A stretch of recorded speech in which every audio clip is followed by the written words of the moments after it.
না, শত্রু identified, we are open, we are looking for শত্রু। 7 বোনের এক ভাই লুৎফুজ্জামান বাবর 10 ট্রাক অস্ত্র মামলায় খালাস পেয়ে বৃহস্পতিবার 17 বছর পর মুক্ত বাতাসের হাওয়া পেলেন বিএনপির সাবেক এই স্বরাষ্ট্র প্রতিমন্ত্রী। তবে প্রশ্ন উঠছে, কেন শেখ হাসিনা বা ভারত তাকে হুমকি হিসেবে দেখতেন? 7 বোনের এক ভাইয়ের প্রসঙ্গই বা কিভাবে এ আলোচনায় আসে? ভেঙে 2 টুকরো হয়ে যেতে পারে ভারত, এরই মধ্যে শুরু হয়েছে প্রক্রিয়া। বছরের শুরুতেই ভয়ঙ্কর এই তথ্য জানিয়েছেন দেশটির গণমাধ্যম। আচ্ছা, মোদি দাদাকে কেন তো টেনশন দেন না? তাকে টেনশন দিতে পারলে আপনাদের ভালো লাগে? একটা মানুষ কত টেনশন নিতে পারে ভাই? হ্যাঁ, তাকে এত টেনশন দিতেছেন, সে কত টেনশন নিতে পারে? সে তো একসময় টেনশনে মানে কুমায় চলে যাবে। এই 5 মাসে যে পরিমাণ টেনশন তাকে দেওয়া হয়েছে, গত 10 বছরেও এই পরিমাণ টেনশন শেখ হাসিনা দেয়নি। এক ওয়াজ মাহফিলে বক্তব্য দিয়েছেন ইসলামিক আলোচক রফিকুল ইসলাম মাদানী। একই মঞ্চে উপস্থিত ছিলেন বৈষম্য বিরোধী আন্দোলনের আহ্বায়ক হাসনাত আব্দুল্লাহ। এই সময় সদ্য কারামুক্ত বিএনপি নেতা লুৎফুজ্জামান বাবরকে নিয়ে মন্তব্য করেন এই ইসলামিক আলোচক। কিন্তু বাবরকে নিয়ে তিনি কি বলেছেন? এটা অনেকের পছন্দ হবে না এই কথাটা, আমি জানি। এখানে অসংখ্য মানুষ আছে, এটা আপনাদের পছন্দ হবে না। অধিকাংশের কাছে হয়তো আমি এই কথার কারণে অপ্রিয় হতে পারি, কিন্তু কার কাছে অপ্রিয় হলাম, কার পছন্দ হলো না সেটা মুখ্য না। মুখ্য হচ্ছে আমার ইসলাম আমাকে কি বলে, আমার দ্বীন আমাকে কি শিক্ষা দেয়। সেটা যদি অপছন্দেরও হয়, সেটাই আমাদেরকে বলতে হবে।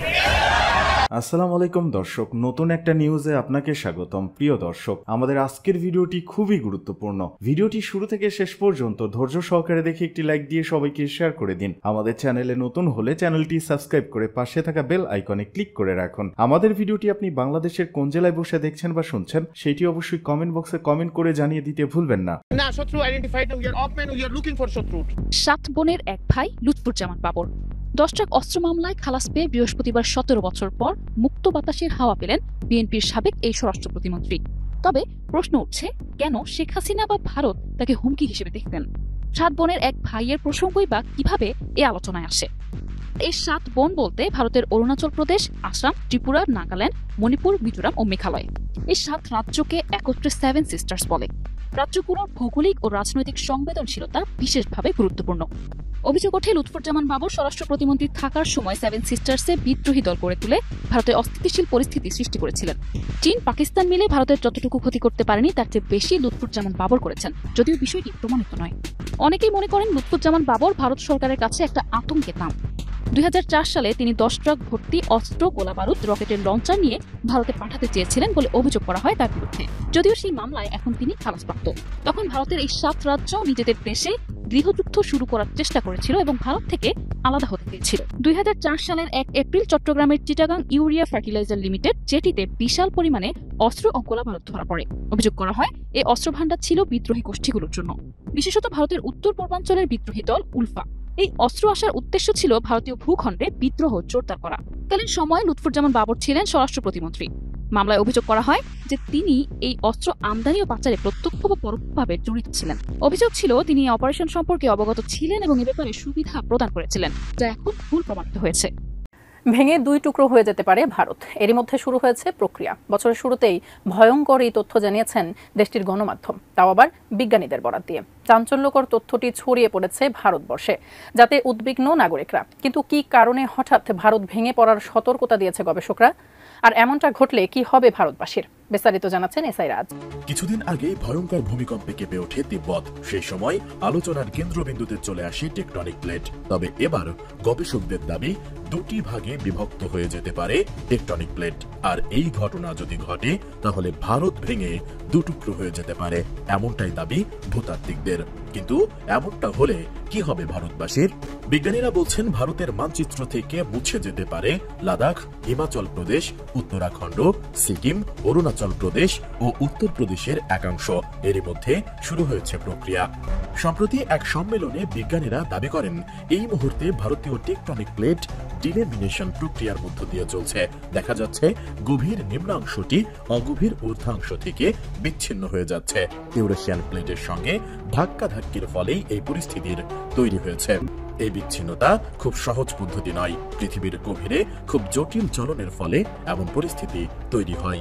ধারণা করা হয় কমপক্ষে 160 লক্ষ বছর আগে গোলমালের শুরু। ভারতীয় টেকটনিক প্লেটের সঙ্গে সংঘর্ষ হয় ইউরেশিয়ান প্লেটের।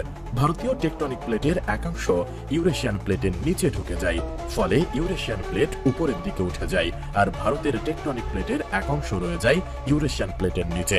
ভারতীয় টেকটনিক প্লেটের কিছুটা অংশ হয়তো ভাঁজ পড়ে গেছে বা কুঁচকে গেছে। চীনা বিশ্ববিদ্যালয়ের ভূতত্ত্ববিদ লিন লিউয়ের নেতৃত্বে একদল গবেষক দল পরীক্ষা করে দেখেছে দক্ষিণ তিব্বতের ভূমিকম্প সংক্রান্ত তথ্য। সেই পরীক্ষায় তারা পরিষ্কার দেখেছে ভারতের অনেক অংশই অবিচ্ছিন্ন থাকলেও 100 কিলোমিটার গভীর অংশে ফাটল দেখা দিচ্ছে। সময়ের সঙ্গে সঙ্গে এই ফাটল বরাবর দুই ভাগে ভেঙে যেতে পারে দেশ। শুধু তাই নয়, এর প্রভাব পড়বে হিমালয়ের ওপরও, কারণ হিমালয়ের জন্মও ভারতীয় ও ইউরেশিয়ার প্লেটের ধাক্কাধাক্কিতে। গবেষকরা জানান, গবেষণা আরো এগোলে তারা এই সংক্রান্ত আরো বড় ছবি দেখতে পাবেন। তখনই বিষয়টি সম্পর্কে আরো নিশ্চিত হবেন তারা। আচ্ছা, মোদি দাদাকে কেন এত টেনশন দেন? না তাকে টেনশন দিতে পারলে আপনাদের ভালো লাগে? একটা মানুষ কত টেনশন নিতে পারে ভাই? হ্যাঁ, তাকে এত টেনশন দিতেছেন, সে কত টেনশন নিতে পারে? সে তো একসময় টেনশনে মানে কুমায় চলে যাবে। এই 5 মাসে যে পরিমাণ টেনশন তাকে দেওয়া হয়েছে, গত 10 বছরেও এই পরিমাণ টেনশন শেখ হাসিনা দেয় নাই। শেখ হাসিনা শুধু সুযোগ সুবিধা দিছে, টেনশন তো দেয় নাই। আমি জানি যে আপনাদের একটু ইন্ডিয়াকে টেনশন দিতে পারলে ভালো লাগে। এই ভালো লাগার কাতারে আমিও একজন, আমারও ভালো লাগে। দাদা বাবুদের টেনশন মানে আমাদের একটু শান্তি। হ্যাঁ, যত টেনশনে রাখা যাবে ততই আমাদের শান্তি বাড়বে। আমরা ইন্ডিয়াতে যাচ্ছি না চিকিৎসা নিতে, কলকাতার ব্যবসায়ীরা কান্নাকাটি শুরু করছে। চিনি দূষিত এই বলে আমরা চিনি আনতেছি না, পেঁয়াজ আলু পচে যাচ্ছে। এই পর্যন্ত থাকলে একটা জিনিস ছিল, সিস্টেমে ছিল। এখন ভাই কি দরকার আছে যুদ্ধ বিমান কেনা? তাও পাকিস্তানের কাছ থেকে। আমাদের এতটুকু একটা দেশ ভাই, আমরা কার সাথে যুদ্ধ করব? ইন্ডিয়ার সাথে? যে ইন্ডিয়া কিনা আমাদেরকে অঙ্গরাজ্য মনে করে, আর আমরাই কিনা ইন্ডিয়ার সাথে যুদ্ধ করার জন্য যুদ্ধ বিমান কিনতেছি, মানে অনেক কিছুই মানে আনতেছি আর কি, তো পৃথিবীর বিভিন্ন দেশ থেকে। আমরা ইন্ডিয়ার কাছে যুদ্ধ বিমান নিতাম, একটা ইউজ করা যুদ্ধ বিমান। শেখ হাসিনা গত 15.5 বছর যেগুলা করছে, ইন্ডিয়ার ইউজ করা অস্ত্র আমাদের দেশে বিক্রি করছে ইন্ডিয়া। টেনশনটা কোথায় এখনো বোঝেন নাই? টেনশনটা এইখানেই। ইন্ডিয়ার সব কিছু ধস নামছে শেখ হাসিনা ইন্ডিয়া যাওয়ার পরে।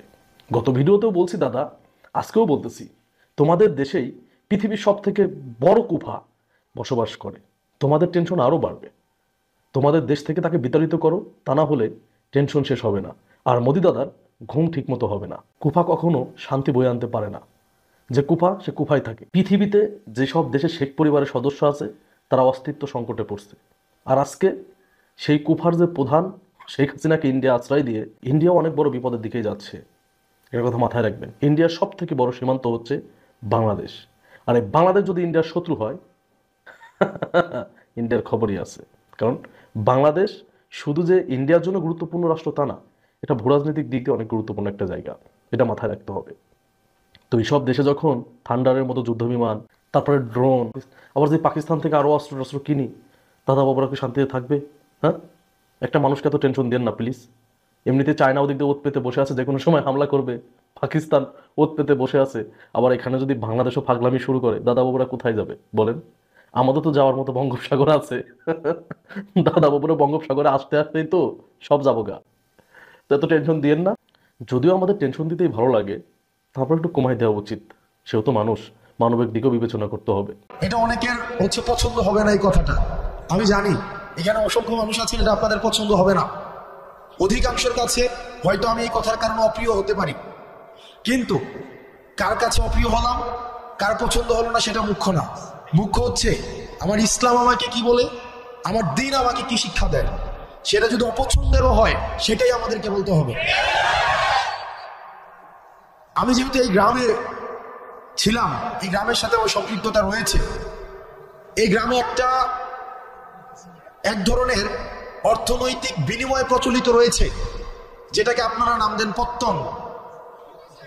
এটাকে আপনারা যে নামেই ডাকেন না কেন, এটা সরাসরি সুদ। আমার পরিবার সহ আশেপাশে অনেকে আছে এই ধরনের বিষয়ের সাথে সম্পৃক্ত ছিল। কিন্তু আমরা যখন বুঝেছি, আমরা যখন পড়াশোনা করে জেনেছি, আমরা যখন আলেমদের থেকে পরামর্শ নিয়েছি, বিশ্বাস করেন যেই দিন থেকে আমরা এই পথ থেকে ফিরে এসেছি, বরং সচ্ছলতা আরো বেশি প্রশস্ত হয়েছে। কসম করে বলছি, আপনারা জানেন আমার বাবার অর্থনৈতিক অবস্থা, আমার দাদাদের অর্থনৈতিক অবস্থা। যেই দিন থেকে এই জায়গা থেকে আমরা ফিরে এসেছি, আমাদের অর্থনৈতিক যে সচ্ছলতা, আমাদের নিয়ামত সৃষ্টিকর্তা আমাদেরকে যেভাবে দিচ্ছেন, আমরা প্রতিনিয়ত আল্লাহর কাছে অকৃত্রিম কৃতজ্ঞতা প্রকাশ করি। আপনাদের কাছে অনুরোধ থাকবে, এই যে আমরা দেখি টাকা থেকে টাকা বৃদ্ধি পায়, এটা অসংখ্য পরিবারকে নিঃস্ব করে দেয়। আমি নিজে দেখেছি, আমার বাড়ির মধ্যে এইসব বিষয় মেল হয়েছে, ছোটবেলায় আমি দেখেছি। বা আমি দেবিদ্বার থেকে আসতাম যখন দেখতাম, অনেকে আমাকে অপছন্দ করতে পারেন, আপনি আমাকে অপছন্দ করেন সেটা আমার দেখার বিষয় না, কিন্তু এটাই সত্য। এখানে সবাইও যদি অপছন্দ করেন, এটাই সত্য। এবং সুদের বিরুদ্ধে আমাদের এটা সামাজিকভাবে এটাকে প্রতিরোধ করতে হবে। আমরা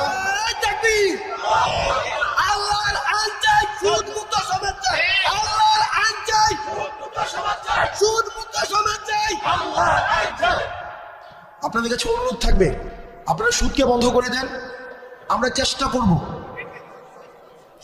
আপনারা যদি আমাদেরকে সহায়তা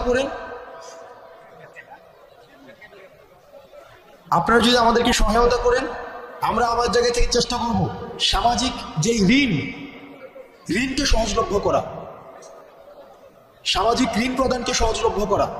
আপনাদের কাছে মনে হতে পারে যে এটা তো একটা মাহফিল। ইসলাম তো পূর্ণাঙ্গ দিন ব্যবস্থা। ইসলাম আমার দুনিয়া নিয়েও কথা বলে, দুনিয়া পরবর্তী বিষয় নিয়েও কথা বলে। আমাদের দুইটারই সমন্বয় ঘটাতে হবে।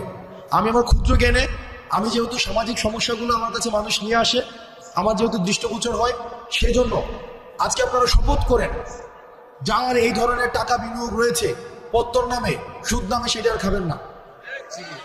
আমরা ঋণকে সহজ করে দেব। আমি বুঝতেছি যে আপনারা অনেকক্ষণ ধরে অপেক্ষা করছেন, যে আপনাদের যার বক্তব্য শোনার জন্য আসছেন রফিকুল ইসলাম মাদানী সাহেব, উনি এই যে আপনাদের পিছনের বিল্ডিংটায় আছেন, মানে এই যে আপনার পিছনের বিল্ডিংটা, একটা মানুষ 8 ঘন্টা জার্নি করে আসছেন, 8 ঘন্টা, তো ওনার কিছু জরুরত হইতে পারে, তো উনি আবার বক্তব্য দিবেন।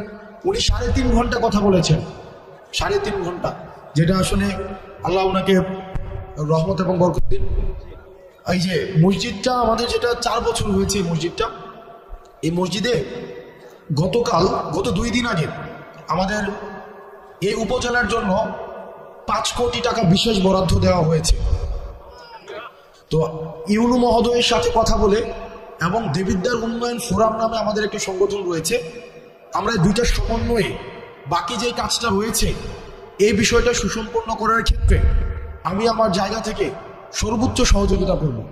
আলহামদুলিল্লাহ, বাকি যে কাজটা রয়েছে আমরা প্রত্যাশা করি খুব দ্রুততম সময়ের মধ্যে ইনশাআল্লাহ আমরা এই কাজটাকে শেষ করতে পারব। আর আপনারা এখানে যারা আছেন, অধিকাংশ মানুষ হচ্ছেন আমাদের আশেপাশের গ্রামের, কেউ হচ্ছেন আমার বাবার বয়সের, কেউ আমার বাবার সাথে চলাফেরা করেছেন, আমাদের চাচাদের সাথে চলাফেরা করেছেন, কেউ আমার দাদার বয়সের, আসছি আজকে অনেকে আমার দাদার কথা বলছিলেন। এই গ্রামের সবাই আত্মীয়, কোনো না কোনোভাবে সবাই আত্মীয়। রফিকুল ইসলাম মাদানী সাহেব উনি আসছেন। আমি আপনাদের কাছে 2টা জিনিস অনুরোধ করব আপনাদের কাছে। 1 নম্বর বিষয় হচ্ছে, আমি যেহেতু এখানে, আমার জন্ম এই গ্রামে, আমি এই গ্রামে মাঝে মাঝে, যদিও আমি দেবিদ্বারে বড় হয়েছি, ক্লাস 2তে আমি বাসায় দেবিদ্বারে চলে যাই, কিন্তু দুঃখজনক বিষয় একটা এই গ্রাম সম্পর্কে বা আশেপাশের গ্রাম সম্পর্কে, সেটা হচ্ছে যে আমরা পড়াশোনার ক্ষেত্রে আমরা এই গ্রামের মানুষ বা আশেপাশে কয়েকটা মানুষ অনেক বেশি পিছিয়ে আছে, অনেক বেশি। সেটা হতে পারে কয়েকটা কারণে। 1 নম্বর কারণ হচ্ছে যে এই এলাকা থেকে বিদেশে যাওয়ার সহজলভ্যতাটা অনেক বেশি। এটা ইতিবাচক যে মানুষ কর্মসংস্থানের জন্য মধ্যপ্রাচ্যে যাচ্ছে। আমার বাবা গিয়েছে, এবং এখানে যারা আছেন আমাদের এই যে আমরা অর্থনৈতিকভাবে তুলনামূলকভাবে অন্যান্য এলাকা থেকে আমরা স্বাবলম্বী, এটা ঠিক, কিন্তু শিক্ষার ক্ষেত্রে আমরা অনেক বেশি পিছিয়ে আছি। আমি কিছুদিন আগে শুনেছি যে আমার যে স্কুলটা রয়েছে, হাই স্কুল, সেখানে পাশের হার এটা অপ্রত্যাশিতভাবে কম। সারা বাংলাদেশে যেখানে এখন শিক্ষাক্ষেত্রে মান অনেক উঁচু, সেখানে পাশের হার অনেক বেশি কম। আমাদের গোপালনগরে আরেকটা মাদ্রাসা আছে, সেখানেও অপ্রত্যাশিতভাবে পড়াশোনার মান খুব বেশি উন্নত নয়। তো আমাদেরকে দিনী শিক্ষা এবং প্রচলিত যে শিক্ষা ব্যবস্থা রয়েছে, এই দুইটার মধ্য দিয়ে আমাদের নিজেদেরকে নাগরিক হিসাবে তুলে ধরতে হবে। সেই জায়গা থেকে আপনাদের কাছে অনুরোধ থাকবে, পড়াশোনার ক্ষেত্রে আপনারা যদি আপনাদের সন্তান, আপনি নিজে, আপনার ভাই বোন বা অন্যান্য কোনোভাবে যদি আপনারা মনে করে থাকেন কোনো সীমাবদ্ধতা রয়েছে, কোনো প্রতিবন্ধকতা রয়েছে, ইনশাআল্লাহ আপনারা আমাদেরকে জানাবেন। এই গ্রামে অসংখ্য মানুষ আছে, অন্তত 5টা শিক্ষার্থীকে অর্থনৈতিকভাবে আজীবন পড়ানোর ক্ষমতা সম্পন্ন মানুষ আছে। অন্তত আপনারা আমাকে জানাবেন যে আমার ছেলেটা পড়তে চায়, আমার ভাতিজাটা পড়তে চায়, সে আমার বোনটা পড়তে চায়, আমার নাতিটা পড়তে চায়, কিন্তু আমরা অর্থনৈতিক সীমাবদ্ধতা বা পারিপার্শ্বিক সামাজিক প্রতিবন্ধকতার কারণে আমরা সেটা পারছি না। আপনারা আমাদেরকে জানাবেন, আমরা সেটার যথাযথভাবে, আমরা সমন্বিতভাবে, যারা আছেন এখানে, আমাদের সহকাকা আছেন, এখানে অসংখ্য মানুষ আছেন, এই নাম মেনশন করলে আমার অনেক একটা লিস্ট হয়ে যাবে, আমি নাম মেনশন করতে চাচ্ছি না। আমরা সহায়তা করবো ইনশাআল্লাহুল আজিজ। কখনোই যেন আপনাদের আর্থিক কারণে পড়াশোনা যেন না থেমে যায়। এদিকে বাংলাদেশের সঙ্গে সম্পর্ক ইতিবাচক দিকে নিতে চায় ভারত। বাংলাদেশের সঙ্গে সম্পর্ককে ইতিবাচক দিকে নিতে চায় ভারত, আর দ্বিপাক্ষীয় সম্পর্কের ক্ষেত্রে দুই দেশের জনগণের মঙ্গলকেই গুরুত্ব দিতে চায় ভারত। ভারতের পররাষ্ট্র মন্ত্রণালয়ের মুখপাত্র রণধীর জয়সওয়াল গতকাল শুক্রবার নয়াদিল্লিতে এক ব্রিফিংয়ে কথা জানান। ব্রিফিংয়ে বাংলাদেশ পরিস্থিতি নিয়ে ভারতে যুক্তরাষ্ট্রের রাষ্ট্রদূতের সাম্প্রতিক বক্তব্য ও দ্রুত নির্বাচনের দাবি নিয়ে প্রশ্ন ওঠে। এছাড়া প্রশ্ন উঠেছিল ভারতের সঙ্গে বাংলাদেশের শেখ হাসিনা সরকারের সময় স্বাক্ষরিত চুক্তিগুলো পর্যালোচনা করার দাবি নিয়েও। তবে ভারতের পররাষ্ট্র মন্ত্রণালয়ের মুখপাত্র এসব বিষয়ে কোনো মন্তব্য করেনি, বরং ভারত কি চায় তা তিনি তুলে ধরেছেন। রণধীর জয়সওয়াল বলেন, ভারতের পররাষ্ট্র সচিব বিক্রম মিশ্রি সম্প্রতি বাংলাদেশে এসে স্পষ্ট বলেছেন, ভারত ইতিবাচক মনোভাব নিয়ে এগোতে চায়। বাংলাদেশের জনগণের সঙ্গে ভারত সুসম্পর্ক চায়, যাতে দুই দেশের জনগণের মঙ্গল হয়। জয়সওয়াল বলেন, এটি আমাদের মনোভাব, বারবার তা জানানো হয়েছে। এই মনোভাব ইতিবাচক এবং এই মনোভাবই বহাল থাকবে। সীমান্তে উত্তেজনার বিষয়ে জানতে চাইলে জয়সওয়াল বলেন, সম্প্রতি বাংলাদেশের ভারপ্রাপ্ত হাইকমিশনারকে ডেকে ভারতের মনোভাবের কথা স্পষ্ট করে বলে দেওয়া হয়েছে। তাকে বলা হয়েছে, সীমান্ত অপরাধ মুক্ত রাখতে ভারত দৃঢ় প্রতিজ্ঞ। সেজন্য আন্তঃসীমান্ত অপরাধ মোকাবেলার ক্ষেত্রে কোনো ছাড় দেওয়া হবে না। পণ্যের চোরাচালান, মানুষ ও গরু পাচার বন্ধে সীমান্তে বেড়া দেওয়া, আলোর ব্যবস্থা করার পাশাপাশি বিভিন্ন ধরনের প্রযুক্তির সাহায্য নেওয়া হবে। জয়সওয়াল আরো বলেন, এই বিষয়ে আগে যে বোঝাপড়া হয়েছিল তা কার্যকর করা হবে, এটিই ভারত চায়। সীমান্ত অপরাধ মুক্ত রাখতে বাংলাদেশ সরকার সহযোগিতার ভিত্তিতে অতীতের সব বোঝাপড়া কার্যকর করবে, এটিই ভারত আশা করে।